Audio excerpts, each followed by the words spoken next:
Hi there. I'm Ben, and I'm a certified home inspector, and today we're going to inspect that house. Every home should be inspected by a certified home inspector so that we can catch small problems before they become too big to fix ourselves. And let's get my toolbox. And also, we want to inspect our homes because our homes should be safe, functioning, and healthy. And that's one of the main reasons to get a home inspection. Nowadays, homeowners really don't know the condition of the home until somebody takes a look at it. And so I've got some tools to take a look at this home. I've got my indoor only shoes, got my drone, got some infrared cameras and flashlights. So I've got my tools. Now, let's go meet a home inspector, my buddy, Jarrett Vogler from Legacy Home Inspections. He's gonna help us out, do this home inspection for us today. Hey, Jarrett. Hey, Ben, good morning. How are you? Thank you. Thanks for being here. Jarrett, you are a North Carolina home inspector. That's correct, yep. You are an InterNACHI certified home inspector. I am indeed. And you are a certified master inspector. Yes, indeed. That's the best of the best. Indeed, there's very few of us here. Yeah, awesome. How long have you been a home inspector? I've been inspecting now for about 4 years. And where are you located? We're based primarily out of Morrisville, but we service the entire Triangle area. We will go a little bit further out. So you'll travel? We'll travel. Awesome. Yep. We're here to do a home inspection for the property owner. Correct, yep. They're thinking about listing this home, so they're Yep. going to do a pre-listing inspection today. And we're going to go through, check all of their systems so that Yeah. they can have a thorough report and thorough inspection before they go on to market. Great. Where do you start first? So I typically start on the outside. I'll start with the roof. Okay. And then work my way kind of down and around the house, taking a look at the exterior systems first. This one has a basement, so there's no crawl space for us, unfortunately. Yeah.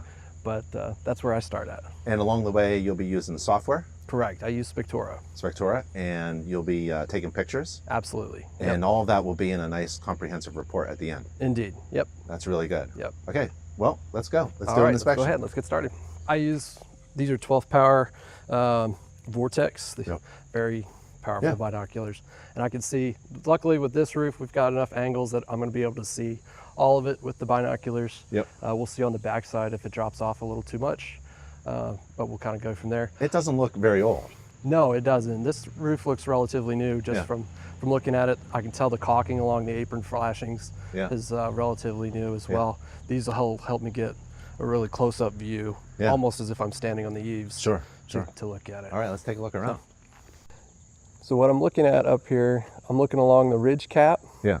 to see the caulking there, if they caulked over the nails Hmm. on the ridge cap, see if anything's loose, see if I see any cracking in the shingles. Maybe I see some impact damage or something like that From a hailstorm, from a hailstorm. maybe some wind. Yep, maybe Damage. some wind lifted some shingles up, something like that. So the caulking is good. The caulking is very good. Yeah, the valleys look really nice. I don't see any cracking anywhere. It looks like everything's secure. Yeah. They've got their drip edge along the rake boards. And that's where the shingles kind of end on the edge of the roof. Correct, yep. That's so it just drips away from the. Correct, it helps seal that gap between the fascia board and the bottom of the Yeah. shingle, yep. Yep. Cool. So, looks very good. All right, so I've spotted our first problem here. Yeah. What's that? So right up here in the very corner where Yeah. this little window is, Yeah. there's actually a crack, a horizontal crack in the brick veneer. Oh. Oh, And I I don't spotted even that see with the that. binoculars. Yeah, I can't see that with my eyes. Yeah. So it's good to use that. Yep, And that's, I see it now, bottom left. yep, Yeah. yep. So we're gonna take our software and we're gonna take a picture of that Okay. and check a box and we'll move on. Do you take a lot of pictures? I do, so on every home inspection, we take on average about 200 pictures. Whoa. And every picture gets delivered to the homeowner. Yeah. Yeah. That way they have everything, even if it's just educational pictures, like where their shut-off valves and stuff are. That way they know what they look like. Yeah. So it's not just in writing. Right. Right. Picture's worth 1,000 words. Correct. And if we ever have to go back to them for some reason, we have that library of pictures Yeah. that we can refer to. So Jarrett saw that there's a crack, and you can't see it with your own eyes, and I doubt the homeowner even knows, but there's a large crack in the brick. That's a structural component, bottom left corner of the window, right over there, there's a small roof that comes up, and there's a window shutter, and right around there, there's a brick. So something has settled a little bit, and we don't want that because the opening of the crack in the mortar joint may allow some water to penetrate the house. So we want to patch that up. Second story, you can see the apron flashing. Yeah. And how it's separating from the shingles. Yeah. So those nails have backed out. Yep. It looks like one of them's probably corroded. Yep. Those nails, they're not galvanized, so they'll corrode, and you Yep. can actually get a roof leak. Yeah. Yep. But we want to make sure that flashing gets resecured in place. There's an attic window up there, and below the attic window, Yep. there's a piece of metal in between the vertical brick and the angled roof, and that metal should be nice and tight. Correct. So water, especially wind-driven rain, doesn't go underneath that flashing. Correct. And so we've got a little issue up there. So now we've got like one roofer. We need a recommendation for a roofer, Yep. maybe right there. Recommendation maybe for a Masonry contractor. Yeah, brick something up there. contractor, something like that. Yep. Yep. So again, same thing over here. So now we've got some of these plumbing vents Yeah. coming out through the roof on this side. So Yep. when we inspect these, we start looking for whether the pipe has been sealed to the rubber with caulking. Sometimes that's not a requirement based on your jurisdiction. However, it is a best practice.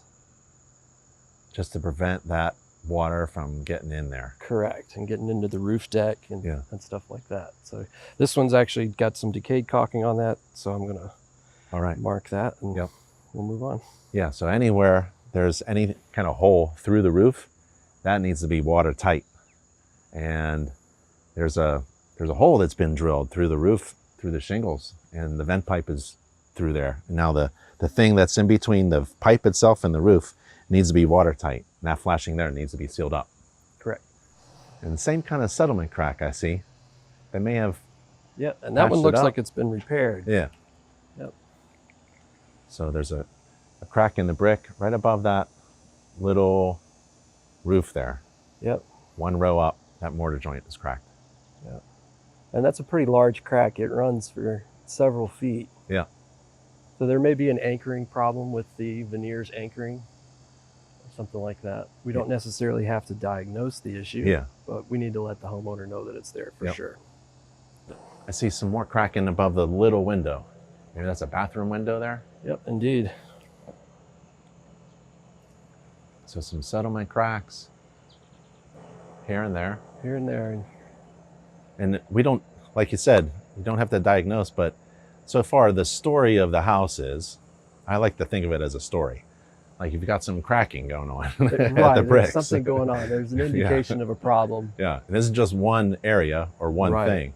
Now we've got three different areas where there's cracking, and Indeed. somebody already knew the one, they already patched that one, Right, but maybe there are other things. right. Likely the homeowner has no idea that that's even there. Yeah.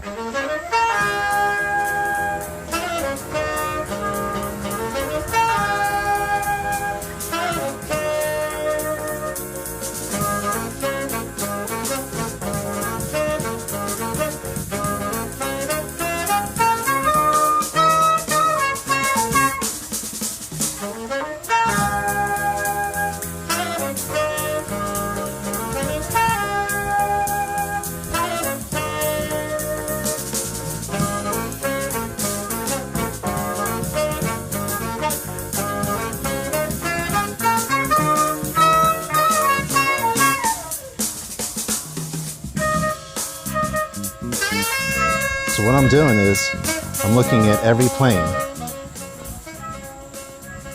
of the house.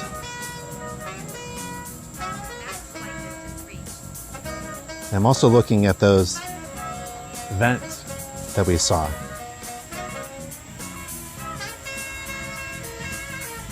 The ones with the roof leaks.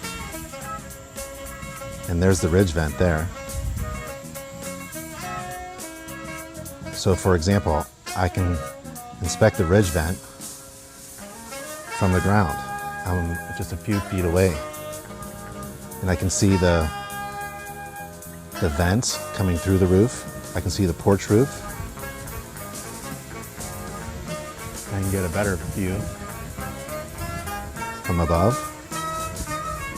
as I pan my camera down. Max altitude reached. And I'm taking a 4K video of everything as well.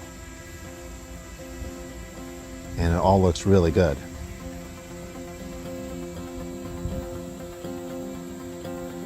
And we don't see any of the problems really.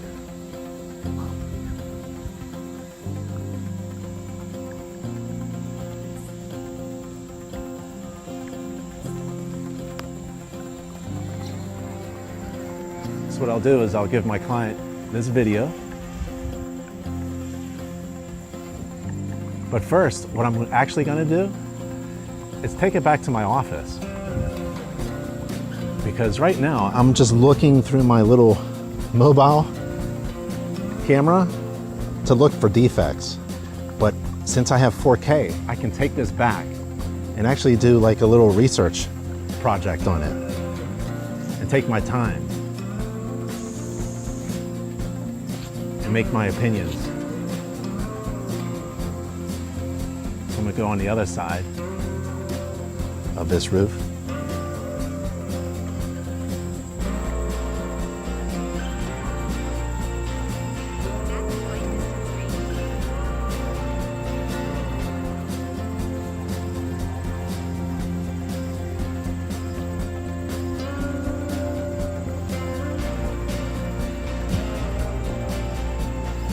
And I can see if the gutter needs to be cleaned or not, which is really cool. So as an example, I'm just gonna fly across to the corner here. I'm only a couple feet away from the gutter. I can look down the gutter end. I can fly even to a lower roof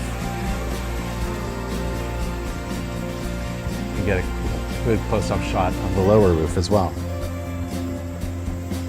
And fly right across.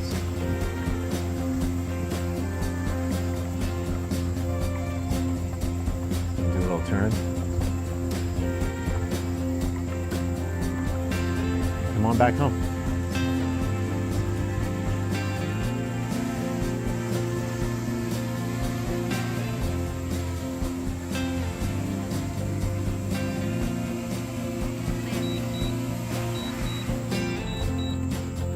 And that's valuable information that I provided to my client within a few minutes without leaving the safety of the ground. All right, so you got a good idea of the roof. Indeed. A Yep. couple things. Yeah, a couple small issues, nothing major. Yeah. Overall, the roof looks like it's in relatively decent shape. Yeah. Nothing surprising that isn't normal for a house this age. Correct. Yeah. Typical stuff. Caulking is exposed to the elements. Yep. So it's usually the first thing that goes bad. Yeah. We consider that a routine homeowner maintenance item. It's Yeah. got to be replaced every so often. So. Will you take a look underneath the roof in the attic if there's access? Oh yeah, absolutely. Yeah, I'll climb up in there. Usually there's equipment up there, furnaces, sometimes water heaters. Yeah. Very rarely, but they are up there every now and then. Yeah. We'll look at the structural members, Yeah. the trusses, whether it's stick built Yeah. or engineered truss, that kind of thing. So. Yeah. Okay. So what's next? Next, we're going to grab the exterior stuff and we're going to do another loop around the outside of the house, take a look at the siding, the eaves, the soffit plates, Okay. check outlets, windows, doors, All right. that kind of stuff. Sounds good. All right, let me go grab some tools. Let's do it. So while Jared is grabbing his tools, I noticed this. So we've got a downspout here, and it's dumping a lot of water right here, and that's no good. You want to discharge all of your roof water as far away as possible from the house. So this is a maintenance issue. It's very easy to do. You can get a little fitting with a pipe at a Lowe's or Home Depot or something like that, but the gutter above us is collecting a lot of water during a heavy rainstorm. In this climate in Raleigh, North Carolina, it rains a lot. And this is hundreds of gallons of water coming right here. And this is an old pipe here. It's been disconnected and we can just fix that. I don't think it can be reattached. So this is a good homeowner weekend job with a shovel, some piping, a little visit to a local hardware store.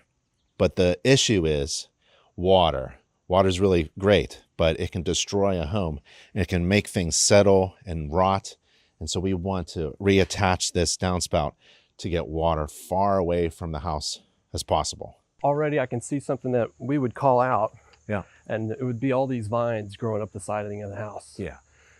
It looks like it's been removed at some point before.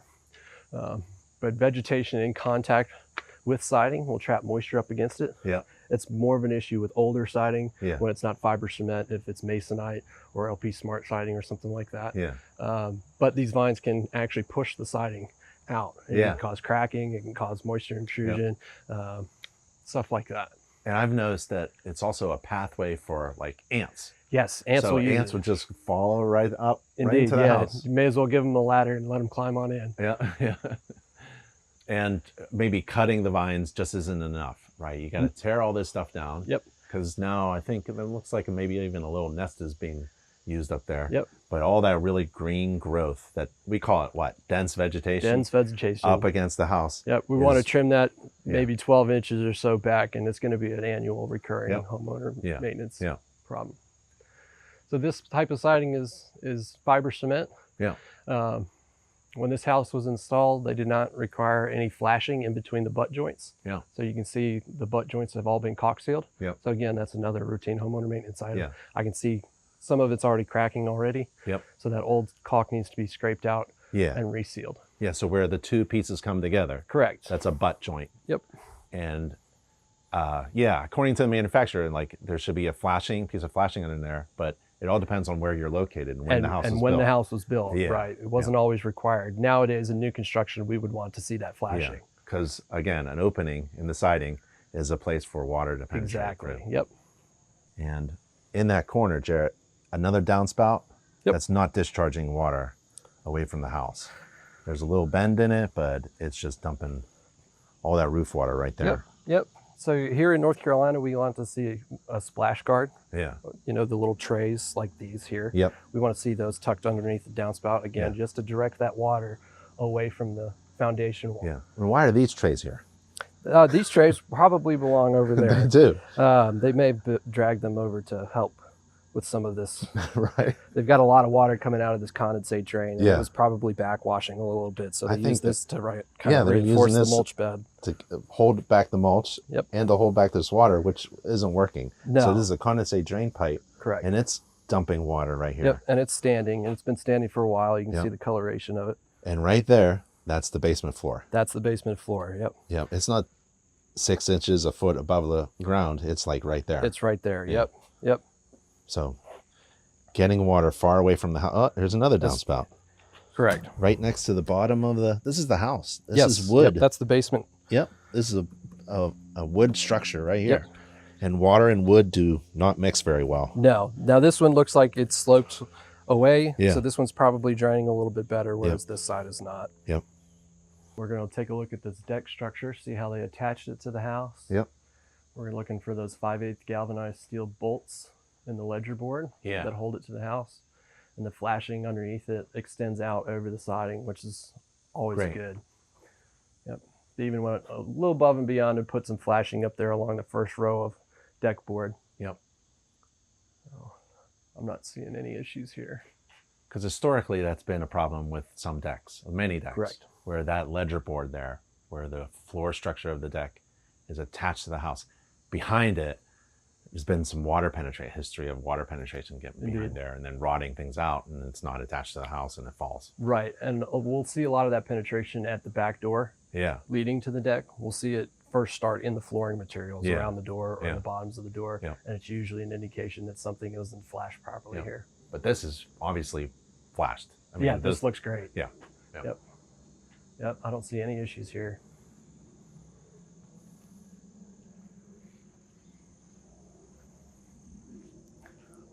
So these wood framed windows, Yep. these will change with seasonality.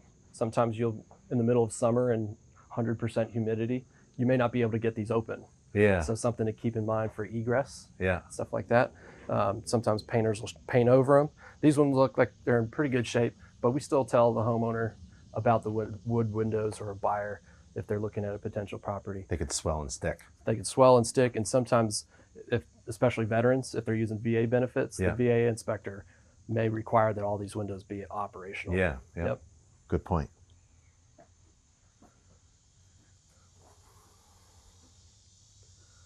Down here it all looks good. I don't see any cracking. I don't see any damages. They nailed the ledger strip correctly. We've got bird's nests right here. And they've actually installed some of these little spikes to help prevent some of that bird nesting. Yep. Nesting, again, is going to trap moisture up against wood members. We don't want to see that. Check that door sill.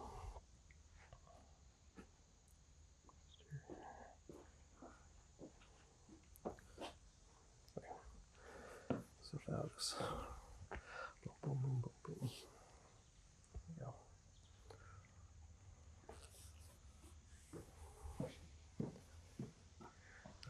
Oh, here's a good one. Little retaining wall. So this crack here in the retaining wall, big horizontal crack like that, this may have been parge coated again at some point. We will want to keep an eye on this. Horizontal cracking in a retaining wall is back pressure from the weight and the pressure of earth behind it. You can see here's an issue right here, this floodlight. Yep. It's not mounted to the soffit plate properly, Right. so it's hanging down. It's hanging down. That's an entrance point for birds, squirrels, anything that wants to get into that attic space Yeah. through that soffit plate will have the opportunity to do so. It's also an electrical thing because anything loose with electricity. Absolutely. Any Yeah. weight on that electrical connection is Yeah. going to could damage that connection Yep. or expose live electrical wires Yep. potentially. Also notice here, if you look on edge on this wall here, you got one board of the screened in wall, kind of like curved out. Yeah, bowing out a little bit. Yeah. I see this one here. It's doing the same thing. Yeah. I think it's just a curve in the wood. Correct. Yeah. Generally, those are considered cosmetic. Even minor cracking in it, given the temperature, humidity, and a lot of that has to do with the climate that we're in here in North Carolina. Yep. Generally doesn't cause structural issues. However, significant movement, significant cracking could be referred to a structural engineer. Yeah. Cool. When we go up the stairs, I tend to pull on the railings a little bit, check, make sure they're all solid. They're at the right height off of the nose board. Yep. All that good stuff. Boy, this feels solid. This feels really good. The nails look really good. I don't see much decay in the surface of the wood. Not seeing any spots of rot. And the space between the spindles of the guard seem to be close enough. We don't Seem want to be children. close enough. We generally use our fist. Yeah. As long as we can't pass through, we're good. It's for little kids. It's for little kids, correct. Yeah, we don't want anybody sticking their head through there or, God forbid, going over the side. Yeah. This deck is quite high, so that would not be a good drop. Yep. But this looks really good from up here. Yeah, I don't see many issues up here at all. No. We have an outlet here, so we'll go ahead and test that. We've got a little bit of wood decay here. It's starting to set in. It's mostly in the paint, but if this isn't sealed up, water's going to get into this. So we'll want the homeowner to take care of it or have a contractor take care of it. So I'm going to help out Jarrett. All receptacles on the outside need to be protected by a GFCI, ground fault circuit interrupter. And it doesn't have to necessarily be here. It's those receptacles with a button, or it could be a breaker with a button. But the way I test the receptacle that's outside to see if it's GFCI protected is I can see that it's wired up, and I'm going to push this button and see what happens. It turned off. Now, the reset button is somewhere inside the house. I couldn't hear it when it tripped, so it could be in the garage, could be in the bathroom, could be an electrical panel. Somewhere inside the house, there's a reset button so we can plug things back in and have electricity at this receptacle. Turned off so that no one gets shocked, and that's a good thing. But bad thing is we have to find the reset button, right? Correct. Yeah. Yep. We don't want to leave the homeowner without power, Yeah. so we should reset it. Okay. Yeah, you can see the bow in that pillar. Yeah. Quite a bit there.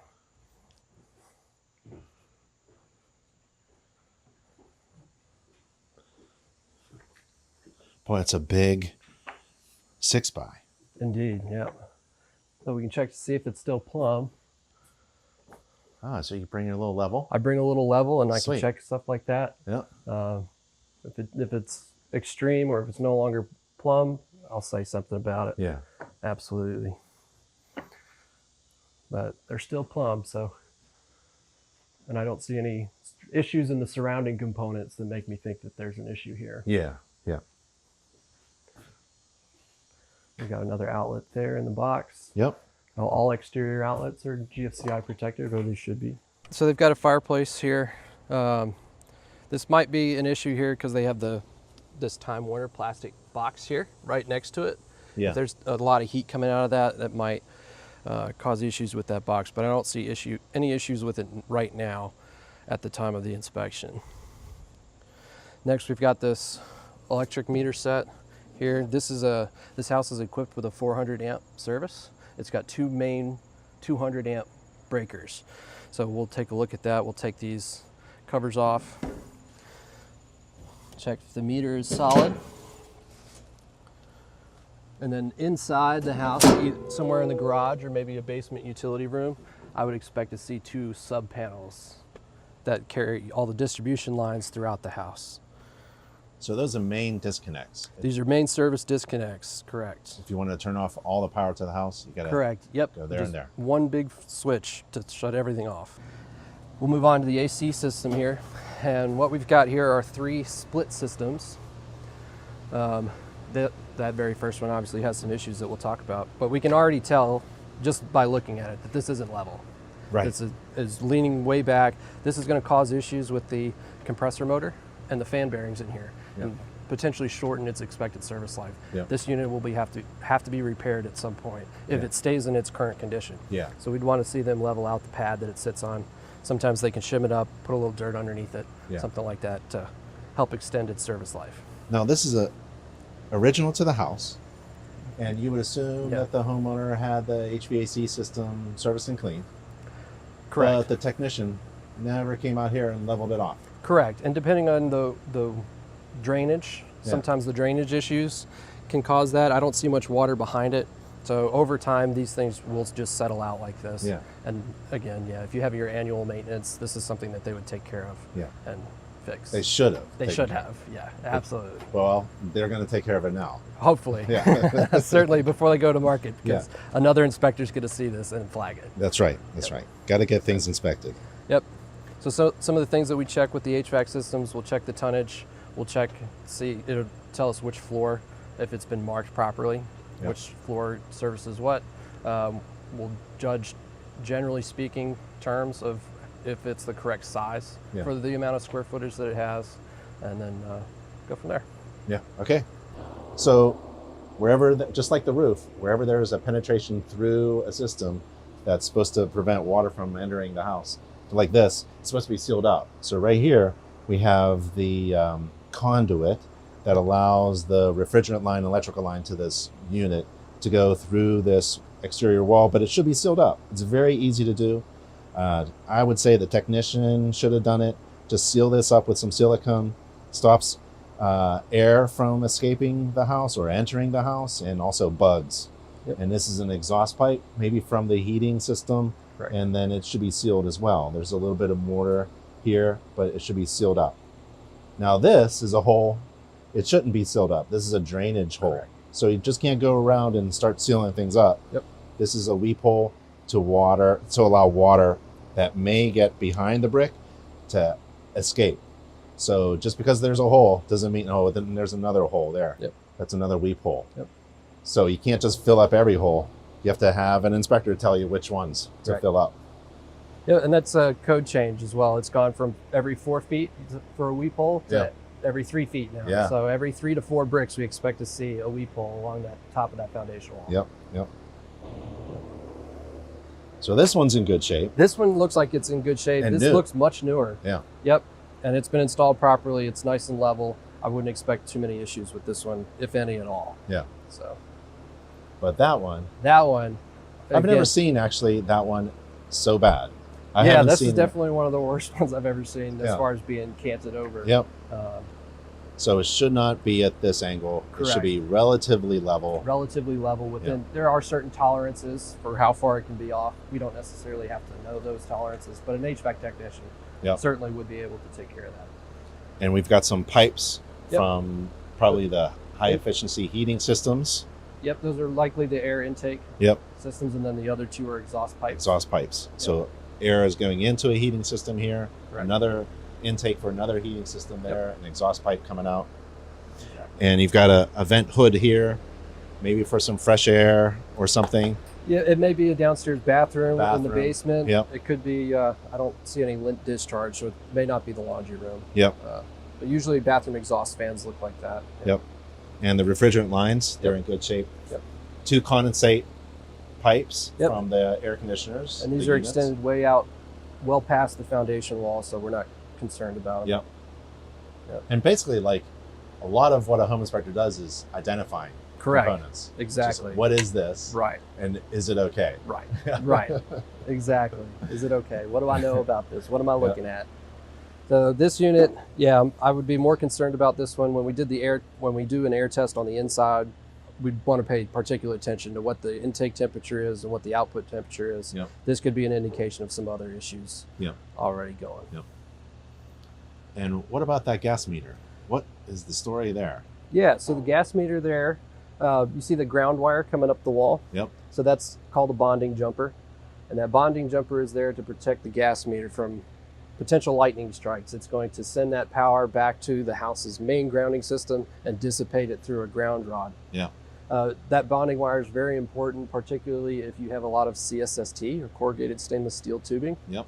We find that a lot here in North Carolina.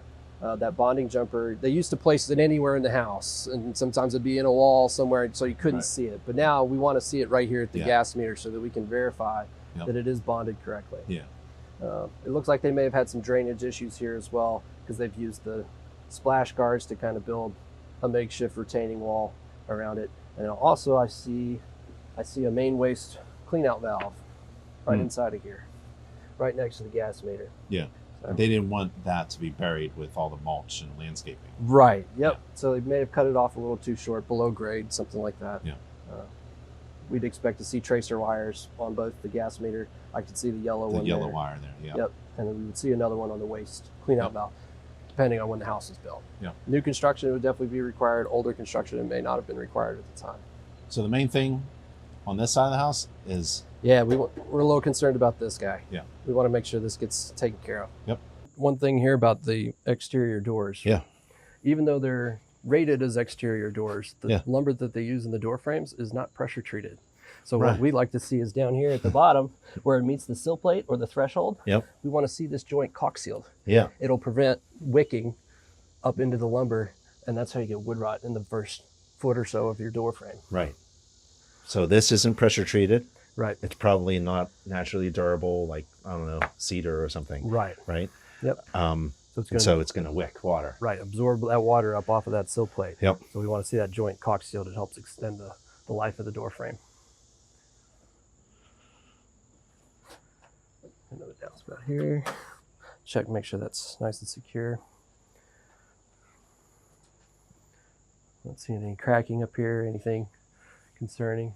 Beautiful beadboard ceiling up there. I don't see any sagging, anything around the light fixtures. Looks good. Yeah, it does. I'm a stickler for those downspouts. Yeah, that one looks like it might be a little loose, but there's really no way for us to get back there.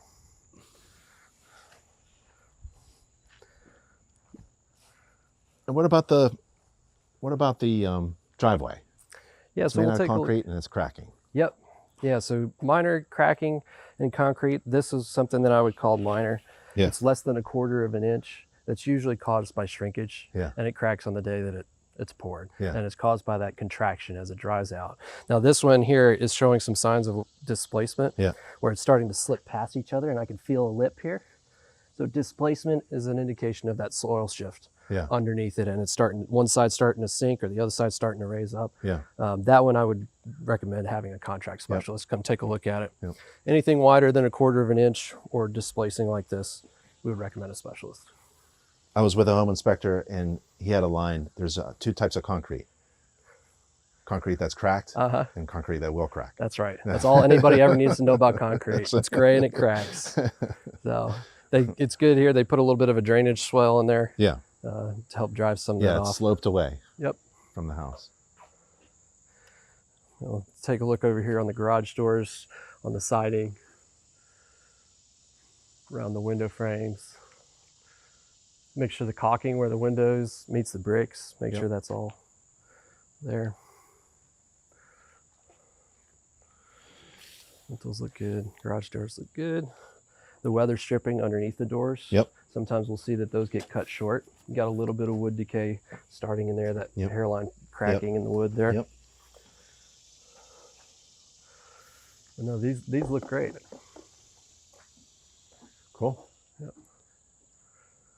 That's pretty much it for the outside stuff.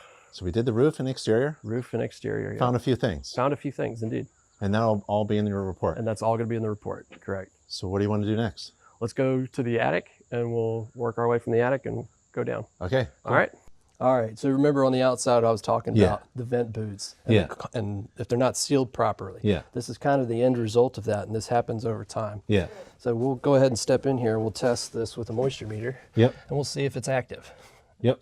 It's reading about 1%, maybe 2% here. That's not much. That's not much. So we would generally consider this to be dry. It may be from an older issue that was previously fixed. We would recommend this for monitoring and a roofing contractor to assess. So you saw something on the outside, and now we confirm it And now on we the confirmed inside. it on the inside, Yeah. correct. Yep. Yep. Okay, what else? We'll take a look at the HVAC system Yeah. here. So what do we have? So this is a Goodman HVAC system with the whole home filter. So when we go throughout the house on the intakes, we wouldn't see the normal filter. It's actually up here. Yeah, so up here is a really high efficiency air filter Correct. that the homeowner needs to. Yep, this probably has to be changed maybe once every 6 months instead of once every 30 days. And this is a gas-fired heating and air conditioning unit. Yep. There's the gas line, gas shutoff, the burner is there. And we saw the newer air conditioner on the outside, and here's the refrigerant line. There's your refrigerant line going into your evaporator coils. So do you turn on both the heating and cooling systems? Do you test them out? What do you do? We will, depending on what type of system that we have. Since this is gas fired, we can check the heat year round. Yeah. With heat pumps, though, the manufacturer recommends that we don't test it if it's over 60 or 65 degrees. So to prevent damage, we won't test the heat pumps, but we will test these. And now I can see that the technician has already installed access holes. That's that piece of tape there. To do what's called a 4T test. And that's the most accurate way of measuring intake and output temperatures. Because we get to do it right here at the unit itself. And there should be a difference between what's going into it and what's coming out. Correct, yeah. On the AC side, we want to see a minimum of 15 degree difference. Yeah. And on the heat side, we'd want to see 20, 30 degrees, 40 degrees, depending on what efficiency system we have. And that essentially measures if it's working. Correct. It isn't just like listening and seeing if it turned on. Correct. You're actually measuring the temperature difference. Correct, Yeah. And then That's really we good. will take the covers off of this, look at the burner chamber, look for any signs of corrosion on the inside. Yeah. We don't take the heat exchanger itself apart, Right. because that requires disassembly of the unit. Yeah. And what's underneath here? This looks like a pan of some kind. So this is a secondary catch pan. This is in case this line here backs up for some reason. Yeah. This will catch the water and alert you that you have an issue. Underneath that side there's a float switch. Yeah. If that pan fills up for some reason, it's going to hit the float switch and shut the system off so that you know that you have an issue. Well, you're saying water. So this is the evaporator coil. That's the evaporator coil. And when the air conditioner's on, this is the component that turns on, and it's cool. Yep. And it makes condensate water. Indeed. And then it's got a drip. Yep, it's got to go somewhere. Yeah. And so it goes out through this P-trap. Right. And if there's a problem with that, Yep. this is the backup catch. Correct. Because underneath us is the entire house. Right, it's all the We don't finished want- square footage. We don't want that. Yeah, yeah. Yep. Okay, awesome. Yep. And looks like dry. It looks dry. Yeah. So I don't see any issues there. Okay. They've got an air gap here on the condensate drain line. Yeah. And it's installed at the proper height. Yep. So that air gap just helps equalize that negative pressure in that line. Yeah. And prevents siphoning of that P-trap. Okay. What else do you do when you're up in the attic? So when we're up here, so this is what we call a stick built. Yeah. So this is not an engineered truss system. So this was built here on the site rather than trucked in. And we're looking at these collar ties. If they're installed, we check to make sure that they're all in place. We're looking for any signs of cracking in the joists, anything being cut. So this is a natural piece of wood. It has imperfections in it. Like Yep. I can even see like you know, it's a little piece, you can grab it, but that doesn't mean You've got knots and stuff like it's that. defective. It's just a natural piece of wood. It has Right. knots like that. Yep. So you're looking for anything that is really major, like a huge crack with separations Correct. or something Yeah. sagging. Right, or even signs of repair, maybe where they sistered something up to Yeah. help hold it together. Yeah. That's something that we would be looking at. Sometimes homeowners will drill holes for some strange reason or Correct. cut into them. Exactly. We Yeah. don't want to see any of that. Any modification to a structural member like this requires the evaluation of a structural engineer. Yeah. And then the roof on the outside looked good, and you're looking for any kind of signs of water penetration. Any kinds of signs of water penetration. like we saw at board, that pipe. Right. OSB board doesn't like that water, and it'll start to separate over time. And do you see any signs of roof leaks other than what you found at the pipe? Just the ones at the pipe. I didn't see any other issues. Yeah. And I don't see any exposed nails. So sometimes homeowners will be concerned about something like this. Yeah. A little corner chip. Yeah. A lot of times like that, that's not structural. Right. It's just from somebody shooting a nail. Right. Improper And location. below us, we're standing on the attic floor. Yep, There's this is the attic insulation. floor. There's insulation, so we'll check for the depth of it if we have access to it. Now this one's floored eave to eave, so we don't actually have access to it. It might be batt insulation, it might be blown insulation. Right. And on the outside, remember you saw that the ridge vent is sealed. Yep. So it's way up there, Yep. and there's soffit vents Yep. on the edge, and I can see daylight. You can see, right, that we would expect to see that daylight that makes sure that it's open. And so draws that fresh air in Yep. and then exhausts the hot air out through the top. Yeah. Yep. Yep. Awesome. All right. What else are you looking at?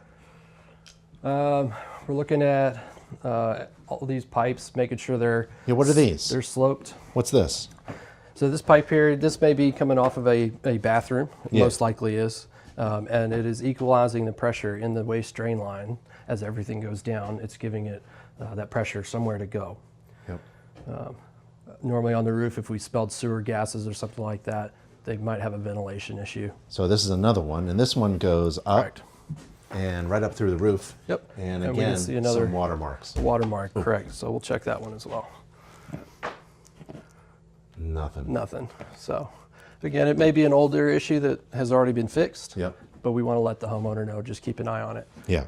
And it may have caused some May have caused water a little bit stains, here. but Yep. nothing structural. Nothing structural. Sometimes roof leaks are let go for years, Yes. and they cause structural damage. Indeed, yeah. Yeah. But you water, didn't see that here. Not very often. Yeah. Not very often at all.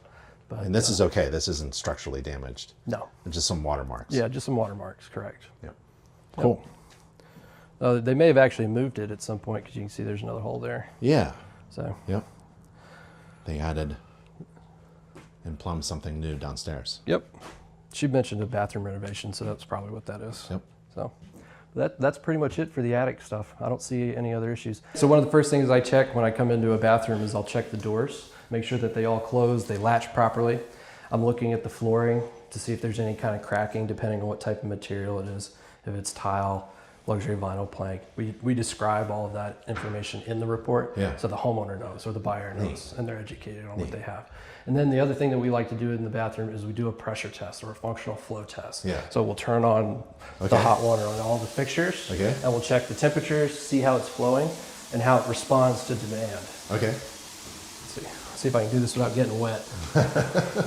Good luck. I don't know how you're going to do that. All right. There you go. There we go. Make it quick. So right now with just the shower running and the two Right. sinks, I see that there's good flow. I'll flush the toilet as well, see how it responds. Functional flow. we call Functional it. flow, right. So All I'll right. flush this toilet. Yep. We'll just take a look and we'll see. Is everything still usable? I think it is. I think it is. Yeah. Yep. So this one passes the functional flow test. Okay. I'm gonna check for hot water. Sometimes it takes a minute to warm up.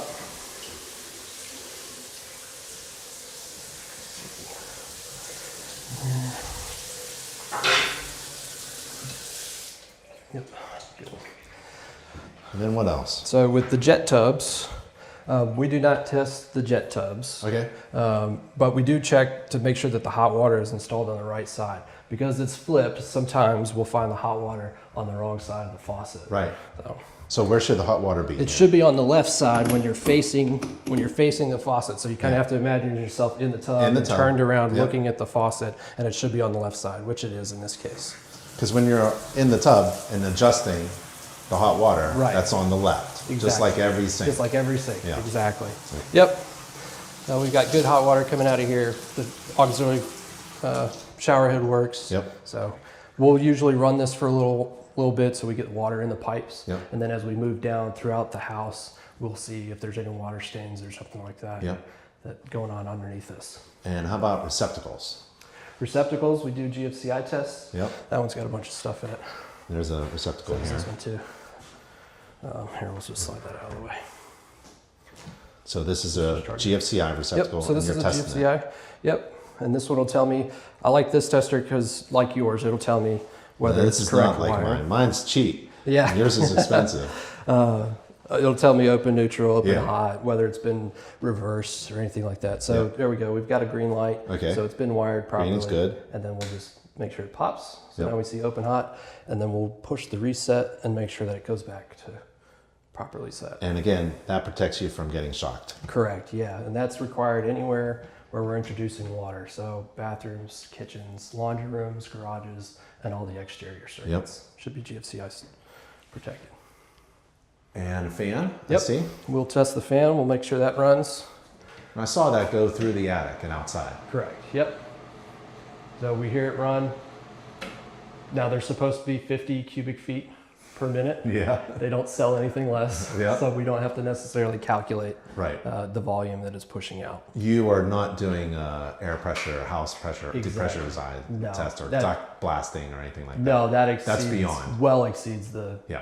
expectations for a home inspection. Yep. So we'll check the bottom of the cabinets Okay. as we kind of finish up. Yep. Now, homeowner, they have their stuff in here all the Yeah. time. So we'll put a disclaimer in the report, limited views.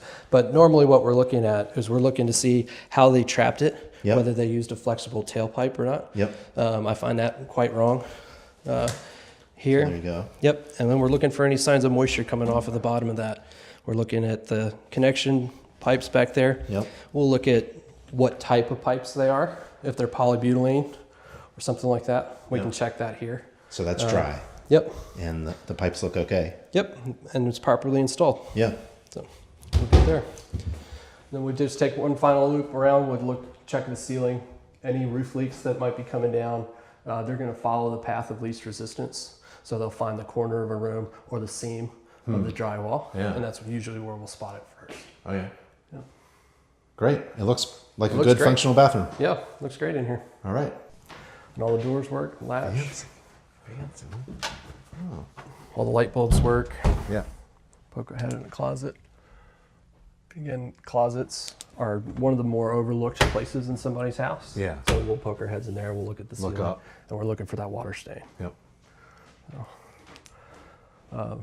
Here in the master bedroom, we want to see a smoke detector, which we see there. It's plugged in. I see the light on it. We'll test these. Sometimes we have to be careful if they're attached to security systems, Right. which is becoming a lot more common. Yeah. If you test it, it'll send the fire department. Yep. So we I've wanna- done that. Yep. Guilty Yeah. as charged. I've done that as a home inspector. And I Yep. can hear them coming down the street, and I'm like, well, at least They're it always so works. disappointed Yeah. too because they expected to see something. And you're Oh, like, they were "Nope, rushing nope." in with Yeah. all the equipment. And Uh-huh. I'm like, yep, I'm Yeah. the home inspector. Yeah, busted. That's a mistake Right. a home inspector only makes once. Right, right. But you'll test them. We'll They're test them. battery operated and hardwired. Yep, and they Looks should like. be interconnected. So if we set one off, they should all go They should all off. go and off. we'll test them and we'll kind of walk through and make sure that we hear them all. Now, if they're not modern, wired up to modern standards, at least you can throw in a new detector. You can throw in a new detector, and now they even make ones that are Bluetooth interconnected. Yeah. So you don't have to have an electrician hardwire them. Wow. And they'll still be interconnected and meet. That's current really good. standards. That's Yep. really good. Cool. Yep. Cool. So in here, we're test again doors. We'll test doors, windows, make sure everything latches and closes. Yep. We'll go around and check the outlets inside the bedrooms. Now all the Are you bedrooms going to test all of the receptacles? we do, but I'll just test a few. The standard here in North Carolina is just one per wall. You just have to do a representative number. Representative So, number. yep. So we'll test them. And They're this all- is not GFCI protected. These are not GFCI protected, but they should be AFCI protected. And there's a difference. And there is a difference. Yep, one is arc fault and one is ground fault. The AFCI ones, we typically find those breakers in the distribution panel. Yeah. So, and there'll be a push button. In an occupied home, we won't test those because we can damage electronics and stuff like that. Yeah. But new construction, vacant homes, we'll test those right there at the breaker. And the manufacturer recommends testing them. If it says test and Yep. a button right there, you just push it Yep. and it should test. Exactly. Yep. Let's see, they got all their windows blocked. Now, do you move furniture? Do you lift rugs? We you do picking not. up a bed here? Nope. No. Nope. We don't handle anybody's personal belongings for any reason. Yeah. So it's a limited restriction. It's a limited. A limited inspection. Yes, it's a limitation on our inspection. So we can't see behind furniture, underneath the carpets, stuff like that, to see what's going on. And we detail that in the report. Yeah. So the buyers are aware, homeowners are aware. Now, what if I was one of your clients and I saw a stain on the carpet, something like a blemish or a cosmetic issue? Generally, we don't report on cosmetic issues. Yeah. If it's severe enough, we might say something, but a spot here or there, we typically don't say anything. We may let them know in our verbal debrief about something like that, but cosmetic issues generally aren't reported. Because the information that really I need as a client of yours, as maybe a new homeowner, is the big stuff, the really important things. Right, and we don't want to drown that out with small stuff that may be cosmetic and inconsequential. Right. We want to focus on how's the house itself, the structure of the house. Got it. All right, so now we're here in the kitchen, Yeah. and we're going to do a kitchen inspection. And what I like to do is I like to start with the microwave and the range and the oven. And so I've got this fancy little tester here and my shot glass. It's not because I like drinking on the job. It's so I can test the microwave. And so what I'm going to do is I'm going to fill this up with water. Put a little bit of water in there. All right. I'm going to see this. And then What's Jared got? this has a little component in it. And when it receives the waves from the microwave, it should light up. Okay. And that's And how the we water test. is in there just to absorb the microwave. Right, and prevent Bouncing damage from the around. tool Yeah. to the tool or anything like that. So we'll start this.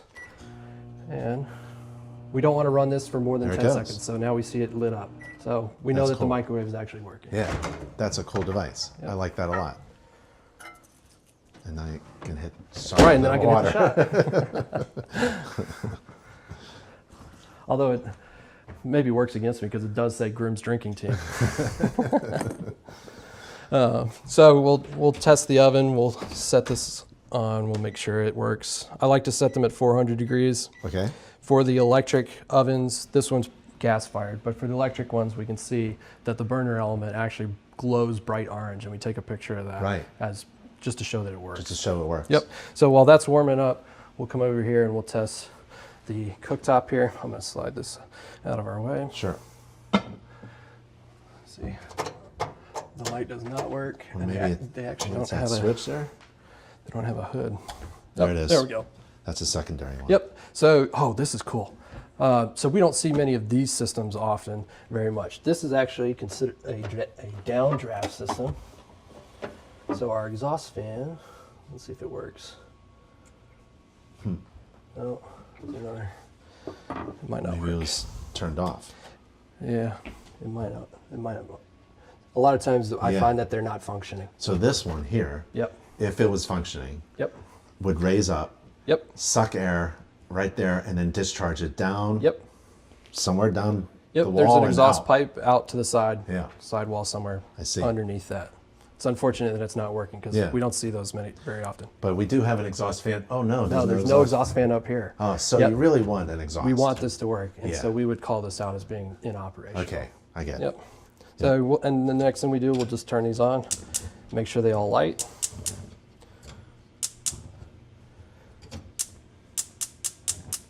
There we go. There we go. Do you cook eggs or anything while you're here? Not while I'm on my inspections, no. Although I could go for a snag. We check the flame, make sure that it's blue, there's no orange. If Yep. it's orange, it could be an incomplete burn. It could have contaminants in the fuel source itself. Yep. So, but this looks fine. This looks Yeah. good. Yep. The other thing that we want to check with these is back here underneath the cabinet, we want to make sure that there's a shutoff valve Okay. for the fuel line. Yeah.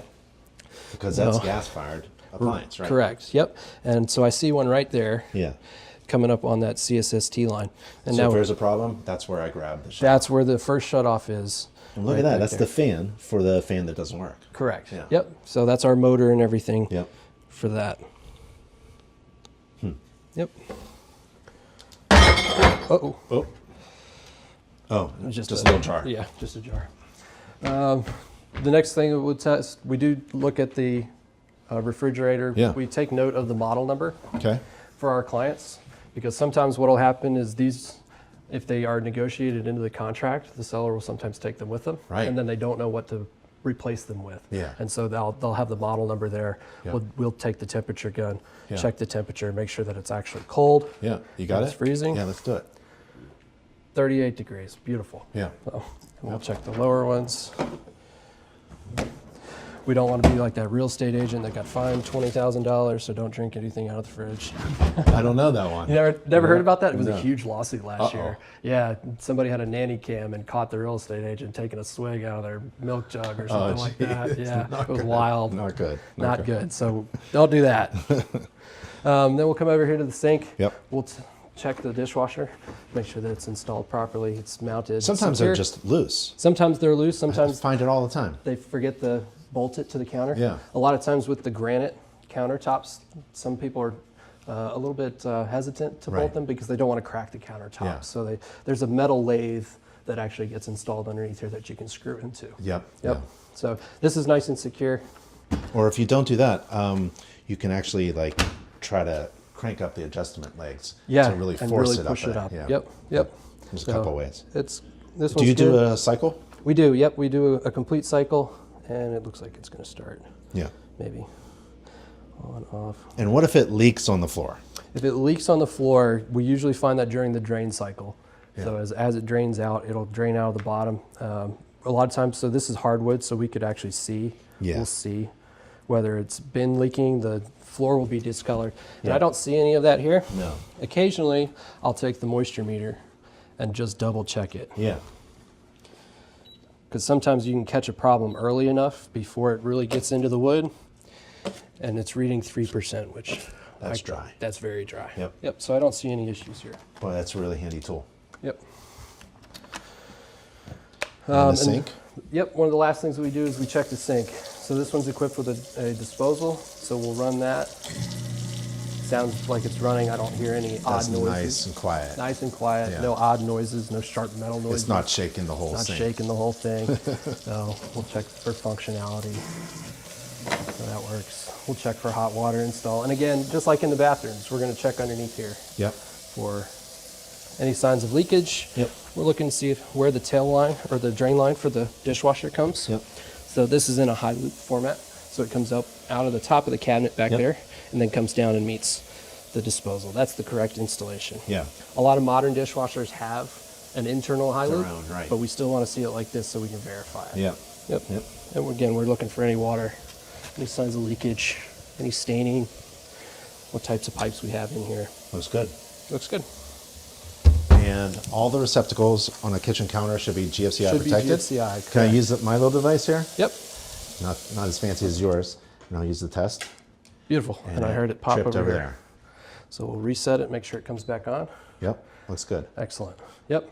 And then one spot that's overlooked is islands. We want to Okay. make sure that they have outlets as well. Okay. And that they are also GFCI protected. I don't have one of them. There's one here on this end. Okay. So we'll test that one.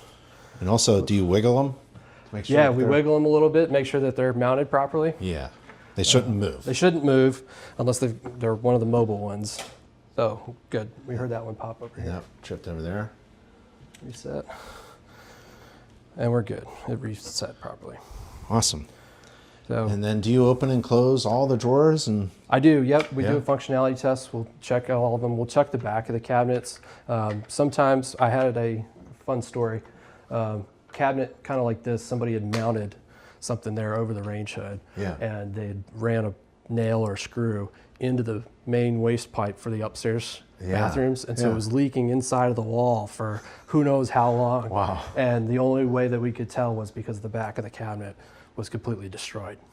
so you had to put all that together Yep. and figure out that it was just this one little screw because Exactly. the homeowner did their own cabinetry. Exactly. They hung it Yeah, on they the hung a wall. picture or something. Who knows? Yeah. But it didn't leak until that screw or nail corroded out. Huh. And once it did, that was that. And that's where your moisture meter comes in here. And that's where the moisture meter comes in handy. We can see if it's active. Yep. So, Great. We better turn off the oven. yep. So this one, there's no heating.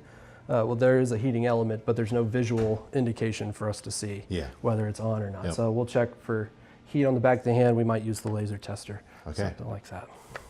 I think that wraps up the kitchen. That wraps up the kitchen. Yep. All right. Good kitchen inspection. So we got a couple of things. The main one is really the vent. Yeah, For the range. in-operational vent. Yeah. We definitely want that because you don't want that grease and heat accumulating in this faux range hood. And it really should be exhausting outside. Correct. Yeah. Yep. Yeah, so we're now in the garage part of our inspection here. Yeah. And so some of the things that we're looking for here is we're looking along the foundation wall in particular for any hairline fractures, like I see one there on that corner. We're looking for maybe mud tubes from termites or pests. Subterranean termites. Yep, so we're looking for those. We don't call them termites in our reports. They're wood-destroying organisms, Yeah, that's right. Because it's a separate license, but we're looking at any cracking in the concrete, cracking in the walls, this moisture staining here in the ceiling. We're taking a look at that. So there's an active leak or maybe a prior leak, and it came through the ceiling of the garage. Yep, exactly. Yep. And so we'll run some water up there. We'll run some water. We might climb up there on a ladder and test it with the moisture meter to determine whether or not it's active. Yeah. Yep. So you're looking at the walls and ceilings, looking for cracks at the exposed foundation and any kind of stains or holes in the ceiling or the drywall. Correct. You don't want any of that stuff. We don't want any of that, Yeah. especially with the drywall because there's a cardboard backer on the back of that and the moisture loves that. So by the time that you see it on the surface, there's no telling what it looks like inside the cavity of the wall. That's right. That's right. So we may even take a thermal camera Yeah. and take a look at it and see what the temperatures are. Okay. That could help us tell if it's active or not Okay. as well. Yeah. Some other things that we're looking for here on the garage doors in particular, we're taking a look at these laser eyes to see if they're at the correct height. Yeah. They're supposed to be installed within 6 inches of the floor. Yep. Every now and then I'll find somebody has moved them up. Yep. Yep. And that's just to prevent, in case an object or something is laying in the doorway, it's going to send this door back rather than send it. Should we test it? Yep. And that's what we do as part of our Yeah. inspection. So I'll go hit the button and we'll check it. I'll do the foot. So as the door comes down, the laser beam is sending a signal, and if it's interrupted, the door should bounce back automatically, and it does. So that's a good test. And we can do this other garage door as well. Jared hits that one. And the idea is to, again, help small kids if they're playing underneath. The garage door is the biggest item that moves in a house. So we want this safety feature to work. Yep. So that worked, Jared. Good. The other test that we'll do with the garage doors is a pressure test. And there's a pressure sensor inside of the motor so that if it does come down on something and it feels that resistance, it should send the door back up as well. Okay. The manufacturer, the proper way to test them is to take a 2x4 and lay it right here in the middle and do that. Sometimes though, you can damage the door by doing that. Right. So we like to put physical resistance on it. Okay. And we'll just push back up on it a little bit and see if it sends the door back up. You want to give that a try? We'll give that a shot. You do it. Then I we'll do push it? the You button. want to push the button? Yeah. All right, you go ahead. I want to push the button on that one. You can push the button. Okay, ready? Yep.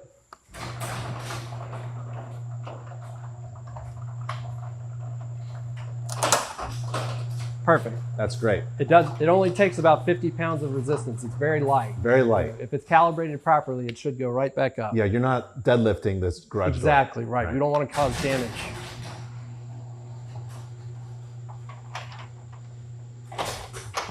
Beautiful.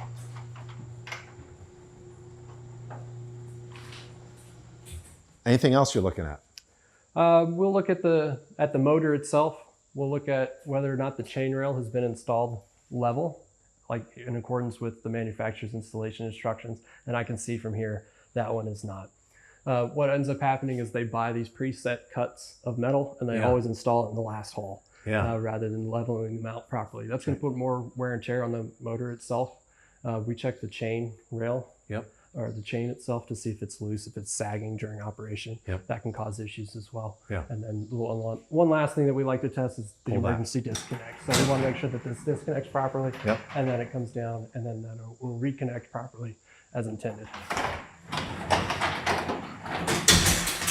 That's perfect. Yeah. Yep. Oftentimes the handle is missing, Yep. or it's too high. No one tied can up. grab it. Right. Yeah, it's tied up. Yep. Sometimes the motor is plugged into an extension cord. Yes, we'll see that every now and then as well. Yeah. Yep. And we want to make sure that these outlets up there are GFCI. So when the garage GFCI trips, these lights should go out, and that Yeah. tells us that they're GFCI protected. GFCI protected. Yep. All right. And I see inside the garage there are 2 electrical panels. Yeah, let's go take a look at those. Okay. So we've got 2 distribution panels here in the garage, and we can see here's our AFCI Yep. protection for all of our bedrooms. Yep. Now it's an occupied house, so we won't test these because they're going to have appliances and stuff plugged in, and we don't want to potentially cause any damage. And But the homeowner can do that the homeowner can do that on for their sure. own using the buttons Yep. that the manufacturer has, and it literally says test. Yep. And you test it, and it turns off. Correct. And then they turn it off and turn it back on. Exactly. Yeah. Yep. And electricity should go back on. Yep. What if you, as a home inspector, sees one of these breakers that's in the off position? So if we open these up and it's already in the off position, we disclaim it. Yeah. We don't energize it. We don't know if there's somebody in the house potentially working on that circuit. Yeah. We don't want to cause injury. Right. So we You can't just turn it on. right. Yeah. So we let them know in our written report, hey, we didn't turn these on. Yeah. Have an electrician come look at these, and maybe they know why it was turned off. Yeah. And they can be responsible for turning it back Yeah. on. And then sometimes, if there's a problem, there will be a breaker that's in the tripped off position. It's Yes. kind of like in the middle. Where it's in the middle. And that's a problem. Yes. I mean, it's not really a problem because the breaker did its job, but Correct. it's a problem. Don't reset it. Don't reset it. There's some kind of electrical problem at Correct. that circuit. Yep. And these ones don't necessarily have that little orange indicator that'll tell you that. But Yep. yeah, if it's in the tripped position, that's an issue. Yep. And I see car chargers, so they have a Yep. Tesla We got a charger Tesla there. charger in here. We don't necessarily test these because these are 240 volt, Yeah. but we do make note that they're present. Yep. And So then open that up again. we want to make sure all these labels are legible Yeah. so that we know which circuit is what. And there isn't any main disconnect here. Correct. So the disconnects we saw earlier Right. on the left side of the outside. house. Yeah. Yep. And that's okay. These aren't required to have service disconnects. Do you remove the dead front covers? We do. Yep. We'll take these off and we'll make sure that the neutral wires and the ground wires are separated Yep. in the distribution panel Yep. like they should be. Nothing's double tapped, no 2 white wires together under the same screw. Yeah. And again, we're checking wire gauge to make sure that they're the proper gauge for the Yep. amperage of the breaker. So this wire here, this conduit, Yeah. could potentially be an issue. It might not be an issue, depending on how they connected it inside of the panel, depending on what it runs to. This may be a modification for something. So we might make note of this and just say monitor. Yeah. So Yep. we'll go ahead and pull this dead front cover off, and we'll take a look at inside. Okay. So when we take the dead front covers off, we always put the back of our hand to it to Yep. hold it in place. We Yep. don't want to have our fingers around anything because your hand tends to seize That's right. when you have electrical charge. So we just put it back to it. And home inspectors are not required to remove the dead front. Correct. Yeah, home inspectors are not required to do this. It's depending on your confidence level and education level, and we're just going to protect ourselves from arches, pull Yep. straight away, just like that. So So what do you see? what we got in here? So we're checking to see if all these wires that come in here, if they're in these retention devices. Every hole through the side of an electric panel should have a retention device. Yeah. And that's just to protect the wire from touching the sharp metal and potentially breaking the seal. Yep. And it helps hold them in place. And though this panel looks really nice. I was going to say it's one of the neatest panels I've seen. The Indeed. electrician Whoever really did this. split the neutrals and grounds going that way and that Yep. way, and all the lines are going in. Yep. Turn 90 degrees. Yeah. Whoever did this did a really good job. Yeah. So we see the tie together. So we've got neutrals on both sides of the panel, Yep. and we want to make sure that those are tied together. And we see the tying strap Yep. up there at the top of the At panel. the top. Yep. It looks like everything is, I don't see any doubled up white wires. And then we'll just kind of visually check the wire gauges. So And what I do is I look for the common problem, which is like a 20 amp breaker on a thin gauge wire. Yeah, on a 14 gauge wire or Yeah. something like that. Yep, 15, 14, 20, 12 is kind of what I say to myself That's as right. I go through, Yeah. just to check. So, and I don't see any size issues here. I don't see any scorching of the wires, Anything melting. anything melting, Yeah. anything like that. You can take a thermometer and check the temperatures of the breakers, because sometimes an overheating breaker Yeah. can be an issue. Let's see, is that? Oh, that's good. So we've got double tap ground wires, which is okay. So 2 ground wires under the same screw is okay. Yep. They have to be the same gauge Size, wire. yeah. Otherwise that screw is only going to hold on to the larger one and you can have grounding issues. Yep. So, but they didn't do that here. So this looks really nice. Yeah. And no water. And no water, no corrosion, no dead bugs or anything in here. That's great. We'll check the main connection where the line set comes in. We'll want to see that get caulk sealed. Yep. And that just prevents bugs from getting into it. They love the heat that the electrical systems put out, so Yep. they'll use it as a raceway. Yep.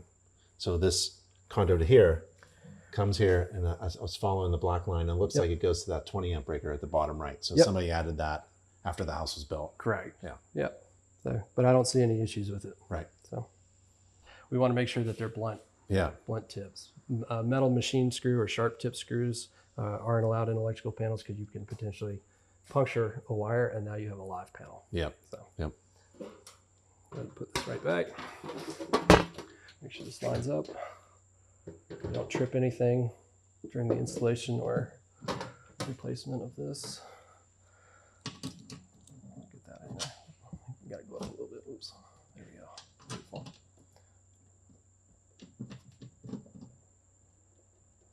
It's in there.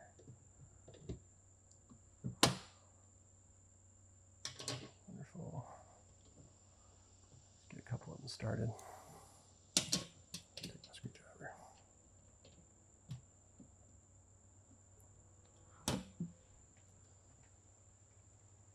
One time I removed a dead front cover, and I looked on the back side of it. I pulled it off, and I looked on the back side of it, and it was scorched. Yep. And I looked in the panel, and there was some kind of messed up wiring. Someone tapped two wires together, brought in a new line, and tapped it to the old one or something like that on the legs. And it apparently it touched the dead front cover. Yep. And scorched it. I'm like, oh. Yep. I didn't put it back on. No. I tagged the entire laundry room. I said, no one go in the laundry room. Yep. I removed the dead front cover. We need an electrician in here ASAP. I am not putting this back on. Correct. You don't want to make it worse. Yeah. For Yep. sure. You want to do the other one? Take a Yeah, look let's while do we're that. here. We'll check Yeah. this one too. Yep. Hopefully the same electrician did this side. Yeah, it looks like it. It does look like it. Yep. So I see an issue here. So we've got this neutral wire that has been cut off. Yeah. So any disconnected wires like this should have a wire nut on them. Yeah. It's okay to have the wire nut and be loose in the panel, but this is just exposed neutral wire here. So this is a defect that we would call out. And if it somehow is active, live, Correct. and somebody touches it, like my finger, Right. right? That's not a good thing. Not a good thing. Yeah. Yep. Shocking hazard for sure. Yep. So tension clips look good. Neutral wires look good. It's Ground clean. wires. It's All the very wires are clean. straight. Yep. No mismatching gauges on the wires. Remember on a home inspection, I tripped a GFCI in a garage, and it was, I think I tripped something in the basement, and it tripped off in the garage, and I forgot to reset it. Oh no. And I forgot that there was a cooler of wine in the garage, Uh-huh. and the cooler of wine is plugged into Of course. something with a GFCI, of course, and I tripped it off. Yada yada. A couple days later, I come back with wine. You're replacing all the wine. Yeah, and some flowers. Yeah. And happens. an apology. And I told all the real estate agents what I had done. Yep. I messed up, Yep. but I made everybody whole. That's right. And that story went around Yep. the whole office, and I got a ton of real estate referrals from it. Absolutely. From making a mistake, but owning up to it and making Absolutely. everybody whole. Yep. So it's okay to make a mistake. We all make Absolutely. mistakes, but Yep. you know. Not too long ago, I had a house that had a moisture stain in the ceiling, and I think the client walked in, or I got distracted and forgot to check the box, And same thing, a couple days later, hey, did you see this moisture stain? I did see it, Did see but it. it's not in your report. I'm sorry. Yeah. Ended up having to replace some drywall Yeah. and get the problem fixed. But they were so appreciative of it. Yep. If you make a mistake, just own up to it. Yeah. Yep. There we All go. right. All right. So that's the electrical panels system. have been inspected and they look good. Yep, they look good. Ooh, yeah, this one looks like it's had issues.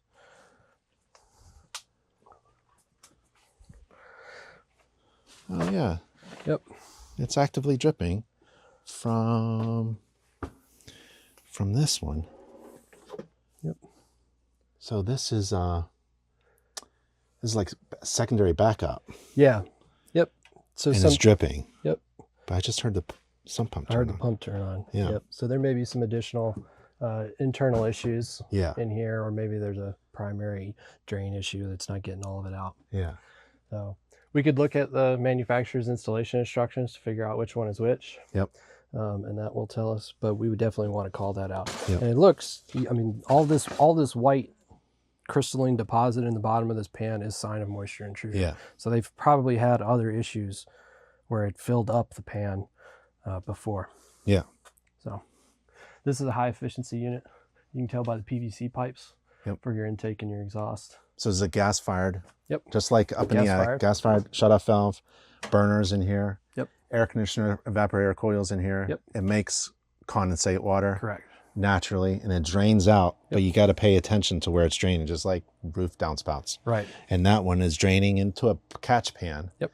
Catch pan is really just for backup emergency. Backup emergency. It's not exactly. supposed to be used. Correct. Yeah. Unless there's something wrong, and so there's something wrong. Correct. There's something wrong here. Yep. Yeah. So. And you'll turn on the units and do a delta T Correct. measurement. Yeah. This one, I don't see any holes that have already been tapped into it. So we won't drill new holes to do the delta T test, only if they're pre-existing from the installer. So this one we would have to do with the laser thermometer at the register in the intake. Yeah, so you'll find the intake register upstairs and the floor register. We'll check the supply. registers for the supply, correct. How's the other heater doing? So this one looks like it may have had some of the same issues. I see some corrosion here around the bottom of that. Right. This looks like an older unit. We can take the cover off and find out exactly what the age is. This one's easy. Just separate like that. Oh, there's a machine screw that came out.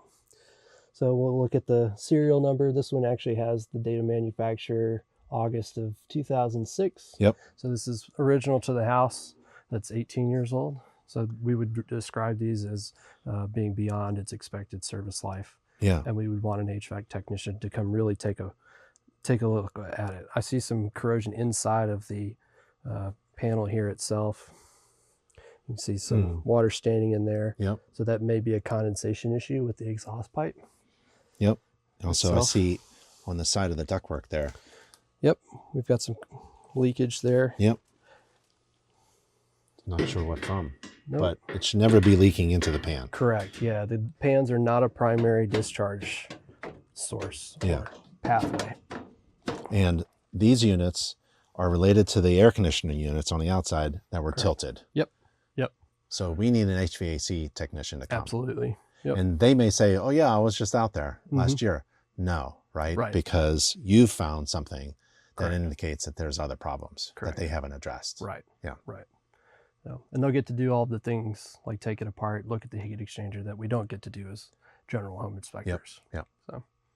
All right. What else are we looking at? We're in an unfinished basement, so that gives you an opportunity to take a look at the floor structure. Yeah. So we've got an engineered floor truss system, which tends to be more uncommon. And we've got joist hangers and steel rebar here.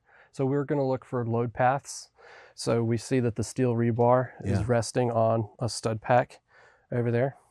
Now, when this house was built in 2006, it probably didn't require the steel banding, but it would be required today. So we would want to see steel strapping across these stud packs, and that just helps prevent separation under the immense pressure and load that it's carrying, because it's carrying the entire weight of the floor system upstairs. So there's a lot to look at. And you're seeing a big steel I-beam resting upon a bunch of studs, wooden studs that are supporting that steel I-beam.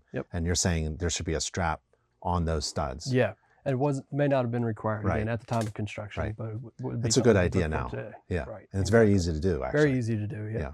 Yep. A contractor can come and help. Exactly. There's a lot to look at. It is. It's almost impossible for you to see everything. Again, you're just a home Correct. inspector. You're only here for a few hours. Right. We're not going to catch every problem Yeah. that a house has or ever could have. Yeah. And we can't predict future conditions either. Yep. So we try to take in as much as we can and be as thorough as we possibly can. Yeah. Obviously, to benefit our client, we want to make sure that they're getting their money's worth and their value Yep. from us as inspectors. So you're identifying the type of floor system. They're Yep. engineered trusses, which means they can span great distances. Indeed. And you're looking at the insulation. Yep. Looks like the floor of the living room area above us Yep. is insulated. Yep. And then the foundation, some of it has exposed, so we can Yep. see some of it, but not all of it. Yep. So this is a concrete stem wall. They come in huge slabs that they just crane in the lower end Yeah. because we're all subterranean right now. Yeah. So with these, we're definitely looking for cracking, signs of termites, any signs of moisture intrusion getting Yeah. through, because if there's any moisture getting through, there's an issue with the waterproofing Yeah. on the outside of the foundation. And Yep. this is really the only place that we can tell. And that white pipe there, that's not part of the heating system. That's part of the sewer system. Correct. Yeah. Drainage. So this is the main waste drain line. So all of the pipes come down and connect. We want to make sure that this is properly sloped. Yeah. It looks like it's all running downhill. And that looks like it's tagged main water shutoff. Yep, So yep. that's water coming in. Yep, water coming in, and then just above that yellow handle is your pressure regulator, Yep. and that controls all of the pressure throughout the house. Yeah, so that's water coming in. If you Yep. need to turn off the water in an emergency, right there. This is the And first that's place to all do it. the drains coming out. Yep. And these are drainage pipes, and they should be securely strapped. And I see Yep. a loose strap there. Yep. This one's kind of loose. It's not doing much, so we would call that out. This one looks okay here. Yeah. That one looks okay. Yeah. So just this one missing. It was probably meant to be down here at some point, Yeah. and it slid off. Yep. But that's something we would definitely comment on. And again, you can't see everything. It's really, I would love to see the bottom of the foundation wall to look for water, Sure. because we had those downspouts, Yep. but you really can't see it. So Yep. one of the things I used to do is look for cardboard boxes Ah. that sat on the concrete floor. Uh-huh. And if they were water damaged, then that must have been something going on in the basement. Absolutely. But I don't see anything here. I'm not seeing anything either. Yeah. No cracking. I'm not seeing any moisture standing in any of these walls. Are you doing a mold test here? If the client selects it, we You can. could. We could. You Yeah, could. we could do an indoor air quality test. Yeah. How do you feel the humidity, or do you smell anything when you I don't come to- smell anything in here. It Right. smells really nice. Yeah. Yeah. A lot of times, especially with crawl spaces, you can tell if you have a moisture issue as soon as you open the door. That's right. So you can smell it. All right. Oh. And I don't see any cracks I don't in see the any concrete. cracks either. Nope. So And if there were, you could just epoxy patch them up. correct. Yep. If water was coming through them, you may have to dig on the outside of the foundation wall to reseal it with the foundation sealer. But I don't see any issues like that down here. Okay. No. Well, let's keep going. Let's keep going. So this is a Renai tankless water heater. Yeah. These are very efficient units. The expected service life is 15 to 20 years, as Yeah. opposed to a tank system, which is only 10 to 12, Right. generally speaking. I don't see a recirculate pump or something on like that attached, where you might see that on larger houses. 6,000 square foot or so might have a recirculation pump. So that the fixture furthest away still Yeah. has hot water with it. Right, you might still have to wait a couple of seconds, Yeah. but it's not going to take 5 minutes Yeah. to warm up. This is a direct vent system, Yep. so rather than having a flue pipe that goes up and out somewhere, this one just goes out through the sidewall. The bottom of the pump here, so we've got an air gap for a TPR line. Yeah. Even though it's a tankless system, it's still required to have a TPR valve. Because there's water, temperature, and pressure. Yep. And so they've got their gas inlet on the far side there with its own pressure regulator. Yep. We see here, So it's a gas-fired unit. gas-fired unit. It's heating water as it comes in, and the idea is that it's unlimited hot water. Correct. It's supposed to run hot water out of that appliance Yep. as you use it. Yep. And a lot of times right here on the label, we can see just this one is probably newer. They've stopped printing that information on the label, but sometimes, they're 202 gallons per minute or hour, Yeah. or Yep. per hour. So there's plenty of hot water. Plenty of hot water, yeah. Yeah. Plenty of demand. And you don't see any active leaks. I don't see any active leaks. I don't see any signs of moisture intrusion. That's good. Yep. Looks like And they we- may have some backflow preventers installed here, these silver pieces. Yep. The pressure regulator, this little guy, Yep. the expansion tank. The manufacturer, Renine, will say that they're not required because it's a tankless system. Yeah. However, a lot of local jurisdictions still require it because of the pressure regulator on the house. It Yeah. creates a closed loop pressure system. Yep. So then you have to have these. And we'll do a tap test. What's that? So we can tell if the bladder is still intact. Yeah. We should hear the nice hollow ring on the empty side and a nice solid thud. There on the was a water-filled difference side. there. There was a difference. Yeah. So that's how we test. Yeah. That's good. Very simple test. See if we see anything else. Everything's hooked up. It's protected by a GFCI Yep. outlet because we are in an exterior unfinished space. Yeah. So Yep. we get a little bit of the foundation wall here, or the sill plate. We can see there's an anchor bolt here. Yep. And there's the temperature gauge. I see it's set at 125. Yep, 125. We That's gonna be typically hot. don't recommend anything higher than 120. Yep. Some people like their showers hot though. Yep. I've seen as high as 140, 145. Yep. So, Good. yep, this looks good to me. And so in the corner here, there's a sewer ejector pump. And what it is, it's kind of like a sump pump for groundwater, discharging and pumping groundwater out. But this is for a toilet and a bathroom and a sink and a shower that's in the basement. It's in the basement, and when you flush the toilet and run water at the fixtures, it's using gravity, and it can't go uphill. So, that stuff goes downhill. So we need an ejector pump to turn it and eject it up into the sewer line, which we saw, which was in the basement by the heating system, is about head high. So it's discharging it out there. 2 pipes, one's for vent, one's for discharge. We just heard it discharge, and I feel it, and that sounded perfect. It sounded good, it discharged, and I heard it not drain back in. So there's a check valve here. It pumps it out, and it doesn't come back in. Otherwise, it'd be doing this all day long, right? So there's a check valve here, and it kind of wiggles, and it goes woo, and discharges and turns off. And you can hear we're running water at the bathroom sink, and you can hear it draining in there. Ideally, every nut would be sealed, and the gasket there would be sealed. You don't want to smell any of that stuff. There's electricity to the pump, 2 alarms. One is for a functional pump, and the other one is for an alarm. And you want to test your alarm just like you test your smoke detectors every once in a while. If you're in here, just test it. You don't want this to turn off and not work and not alarm you about it. So everything looks good. Everything's plugged in. We just tested it, and I would just seal up the sealant there. That's an easy homeowner thing to do.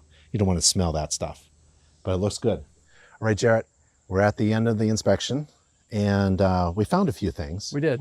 Yep. Yeah, and that is the point of having a home inspection. Yep. So you can inform your client with valuable information. Yep.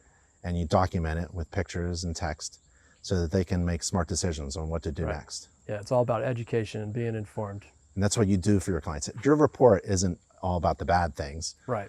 It's about how to maintain a home. Correct. Not just fix the problems, but what to do next. Correct. There's a lot of valuable educational information that we put in there, Yeah. like the types of pipes there are, there's shutoffs, where they can be found, Yeah. that kind of thing. So it's not just a list of problems of this is all, makes it sound like it's going to fall down or something tomorrow, but that's not the case. We're trying to help the client and educate them really. And if I was your client, you want me at the inspection? Correct. Yeah, we encourage you guys to come as our clients because we have an opportunity to talk with you face to face rather than just reading on the report. Now we get to give you some context and maybe some additional information. Yeah. It'd be time for you to measure the house, measure rooms, plan out whatever you want to do. Yeah. That kind of thing. And actually, I can see the shutoff valve that you show me. I can see the water leaks in the attic that you found. Right. Yeah. I know what you know. Exactly. That's really good. Yep. Do you give me an inspection report? We do, yep. So our policies will give it to you within 24 hours of the inspection. A lot of times because of the efficiencies of modern softwares, we can get it to you the same day. That's really great. This is a very good service that you do. And you are unique. You are a certified master inspector. Correct. Yeah. I'm one There's of the only a very few of you. There's only a few of us. There's only 7 in Wake County, and there's only about 33 of us in the entire state. And so if I'm a client of yours, I expect the best of the best. And Exactly. I get it Yep. from you. Absolutely. That's really great. It's really great. Well, Jarrett, again, thank you so much. That was a lot of fun. Thank I you. really Yeah, appreciate I it. enjoyed that. I'm Ben Gromyko from InterNACHI, And I'm Jarrett Vogler from Legacy Home Inspections. and we'll see you at the next inspection.